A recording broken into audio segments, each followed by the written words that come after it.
wasiir ku-xigeenka dhaqanka iyo dalxiiska Soomaaliland Maxamed Sheekh Cumar oo ka soo kicitimay caasimadda Soomaaliland ee Hargeysa ayaa shalay soo gaaray magaalada madaxda gobolka Sanaag ee Ceerigaabo waxaana jihada galbeed ee magaalada Ceerigaabo kaga hortagay isla markaasna halkaasi ku soo dhaweeyay wasiirka qaar ka mid ah madax dhaqameedka gobolka Sanaag iyo sidawayaasha laamaha dawladda mas'uuliyiinta xisbiga kulmiye iyo dadweyne kale oo tiro badan waxaana ugu horeynba halkaasi ka hadlay qaar ka mid ah madax dhaqameedka gobolka Sanaag iyo mas'uuliyiinta laamaha dawladda gudoomiyaha xisbiga kulmiye ee gobolka Sanaag iyo waliba haweenka gobolka Sanaag waxaana hadaladoodii ka mid ah sidan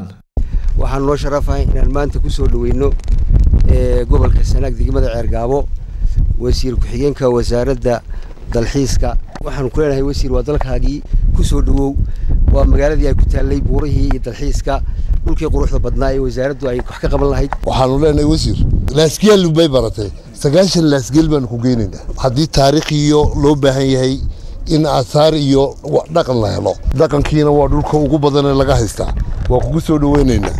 waxaan ku leenahay wasiir soo dhawow aad iyo aad baan runtii ugu baahnayn in wasiir ku-xigeenka dhaqanka uu yimaado waayo gobolku waa gobolkii bilicda iyo dalxiiska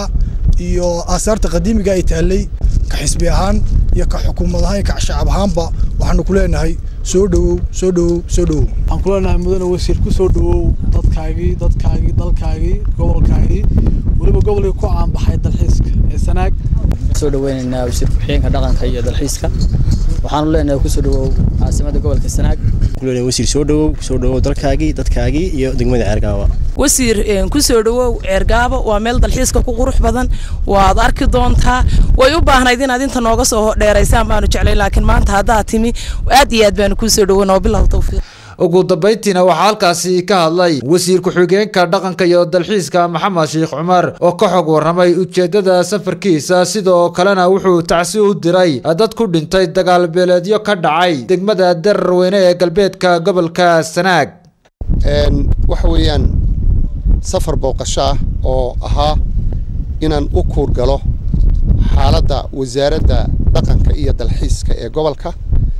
iyadoo oo gobolku uu yahay gobol dalxiis gobol taariikh leh gobol xaqiiqatan marka la eego aanu oran karo wuxuu ka soo jeedaa dadka Soomaalida oo dhanba hidahoodii iyo awiyaalkoodba halkan ka fircamay oo yaala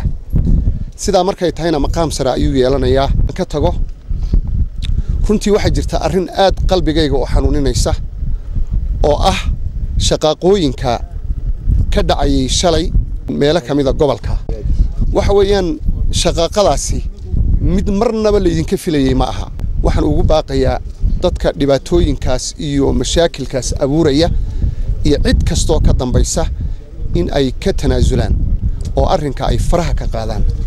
marka waan ka tacseenayaa intii ku dhimatay ee aynan ka maarmin ilaahayna waxaan uga baryayaa